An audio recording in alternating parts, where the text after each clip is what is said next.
سے پہلے نظر ڈالتے ہیں اب تک کی بلٹ۔ Ex deputy district health officer doctor Muhammad Waseem Zaman خواوڑ نے کہا ہے کہ دکھ انسانیت کی خدمت کر کے ہی خوشنودی خداوندی حاصل کی جا سکتی ہے۔ ان خیالات کا اظہار انہوں نے اویس میڈیکل کمپلیکس نورپور تھل میں منعقدہ 2 روزہ فری آئی کیمپ کے موقع پر ذرائع ابلاغ کے نمائندوں سے خصوصی گفتگو کرتے ہوئے کیا۔ Doctor Rao Abdul Majeed Khan organizer Al Kabir trust Jhang, doctor Rafi uddin Falah Insaniyat foundation Jhang, professor doctor Muhammad Ramzan Khan Al Khidmat foundation Khushab, social workers Malik Muhammad Riaz Jora اور جوید انجم پڑھیار بھی اس موقع پر موجود تھے۔ ڈاکٹر ملک محمد وسیم زمان خواوڑ نے نورپور تھل میں 2 روزہ فری آئی کیمپ کے انعقاد پر ڈاکٹر محمد اسلم آئی سرجن لاہور اور ان کی پوری ٹیم کو زبردست خراج تحسین پیش کیا۔ 2 روزہ فری آئی کیمپ میں مجموعی طور پر 900 مریضوں کا فری چیک اپ کیا گیا جبکہ 150 افراد کا فری آپریشن کیا گیا۔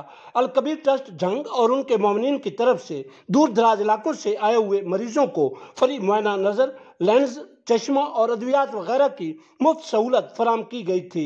اس موقع پر الکبیر ٹرسٹ جنگ کے آرگنائزر ڈاکٹر راؤ عبدالمجید خان نے اپنے ساتھیوں کے ہمراہ میڈیا سے خصوصی گفتگو میں کہا کہ اللہ تعالیٰ کے فضل و کرم سے دکھ انسانیت کی خدمت کر کے ہمیں روحانی طور پر تسکین ملتی ہے۔